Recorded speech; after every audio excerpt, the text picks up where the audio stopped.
We're not strangers to data types. We had to learn about ints and strings and chars and doubles and floats in whatever high-level language we programmed in before we got here. This video shows how those data types are indicated in assembly language. Every time you declared a variable, you had to do a couple of things. Number one, show the variable's name or identifier, and two, tell the compiler what type of data it was. 3, you could optionally initialize the variable with a value. It's almost the same in assembly, except naming the data is optional. You'll see more about that in just a little bit. The directive, that is the data type, is still necessary, and now initializing it is necessary too. Assembly has these data types, but the ones we're going to be using the most are these. You look at this and say, well, all these are numeric types. What about chars and strings? That's a good question. Remember that everything stored in RAM is stored as patterns of off-on switches that represent binary numbers. So when you did this in a high-level language, what really got stored was 65, the ASCII code for character A. How did the compiler know that the 65 represented a char instead of a number? You told it to interpret the 65 as a char when you declared it. It's still the number 65 that gets stored, though. The compiler's interpretation of the 65 is decided by you, the programmer.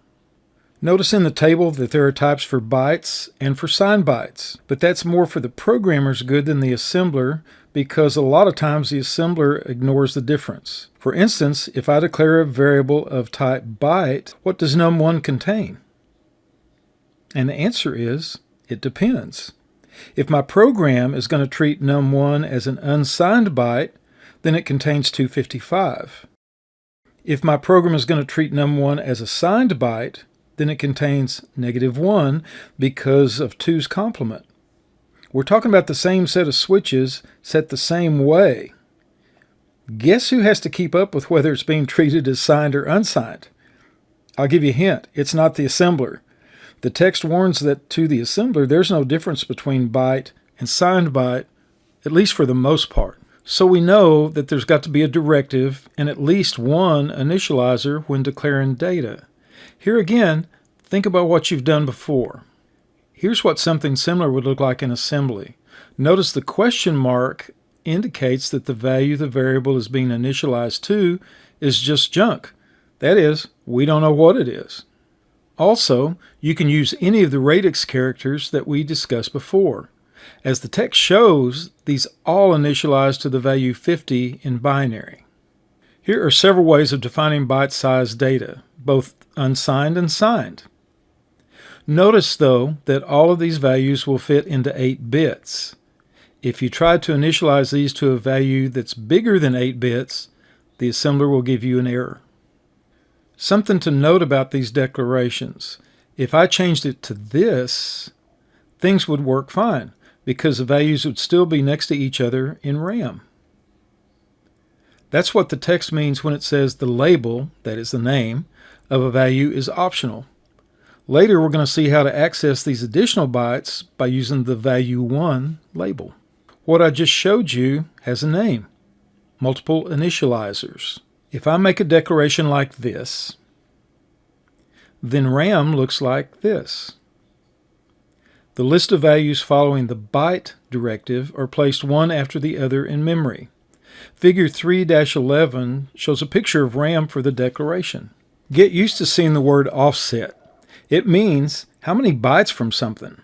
So the 20 in this example is 1 byte from the first value in the list. The 30 is 2 bytes from the beginning, and so on. This example shows how to declare an array of bytes. We'll be talking more about arrays later. But for right now, notice that the label, the array name in this case, is really the location of the first element. Does that sound familiar? And this example shows how to split lines of initializers, if you need to. Here, we've declared an array of 12 bytes. Even though we divided the declaration code into 3 lines, all 12 of those bytes are still in line next to each other in RAM. Declaring strings is simply declaring an array of bytes, each containing one character. Notice in this example, the strings end with a 0 for the last byte. This is how the C programming language uses strings. There isn't any string object as you'd find in C++, so C makes programmers declare an array of chars with a terminating 0.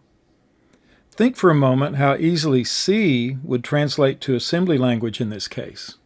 Now notice these characters. They could just as easily have been written like this. Taken together, they form the new line character, familiar to all of us in a high-level language. The Doop operator lets you make multiple initializations in a compact way. This number tells how many duplicates to make, while the value in the parentheses tells you what to duplicate. If I wanted to declare an array of 1,000 bytes initialized to junk, I could just do this. When defining words, the rules are the same as for bytes, except you have to remember each word takes up 2 bytes.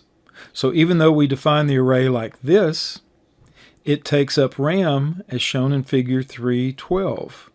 So this array takes up 10 bytes. Notice how the offsets jump by 2s. Similar kind of thing for double words, except each double word takes up 4 bytes, that is 32 bits. In this example, an array of 5 double words takes up 20 bytes of RAM, and the offsets jump by 4s. For now, we're going to skip over defining quad words, packed binary coded decimal, and floating point types. As you're going through this class, you're going to encounter a limitation in the x86 instructions. They won't let me make a copy from one memory location to another, or add the data into memory locations without using a register to act as a go-between. For instance, I can't do this or this directly between memory locations, but I can do it this way. We're going to learn to live with that limitation. If you do try to do memory to memory, the assembler will remind you that you can't. The last thing about data definition I want to share with you is what's called little Endian order. If I declare these 2 variables, here's how the data is stored in RAM. They call it little Endian because the least significant bits are stored in the lowest memory addresses. Said another way, the order the bits are stored is reversed from the way that they're written. The logic was, let's store the values so that the RAM address matches up to the significance of the place values. That is, low to high, or little end first. Hence, little Endian. This is going to drive you crazy when you're debugging a program and you constantly have to remind yourself that the way values are displayed in the debugger are in reversed form. Take my advice and skip section 3.4.12. Now let's talk just a little bit about symbolic constants. As with high-level languages, assembly's symbolic constants are not variables. They simply define a numeric or text value. Everywhere in the program that the assembler encounters that symbol, it substitutes the value defined by the symbol, sort of like find and replace in a word processor. Why use constants at all, you may ask? For at least 2 reasons. Number 1, it makes your code crystal clear to another programmer. You might have noticed that assembly language is a bit cryptic. 2, if a value pops up 50 times in a program and you later decide to change the value, without constants you'd have to search through your code for all the instances of that number. With constants, you change the value at the top of your program and then reassemble. Boom, you're done. The equals sign directive is a quasi-constant because the value assigned to it can actually change as the program proceeds. Still, it's useful, as the text points out. In the example, the meaning of a line of code can be self-documenting. The current location counter is ultra handy. For instance, suppose I declared 3 arrays, one of bytes, one of words, and one of double words. Remember, labels like byte array, word array, and so forth, they're actually just memory addresses for the first element in the array. In other words, they're locations. Look at line 11 in this little program. It finds the size in bytes of the byte array. Now look at line 14. It finds the size in bytes of the word array. It does this by subtracting the location represented by the word array label from the location represented in the current location counter, that is, the WSize label. Let's set a watch on WSize. Notice it contains 24. There are 12 words in the array, and each one takes up 2 bytes. How about line 17? The size in bytes of the D word array is determined in a similar way using the current location counter. After setting a watch on DWSize, we see it contains 28, the number of bytes taken up by the double word array. But what if I wanted to get the actual number of elements in those larger arrays? First, I'd have to divide the expression on line 14 by 2, that is 2 bytes per element, and I'd have to divide the expression on line 17 by 4, because there are 4 bytes per element there.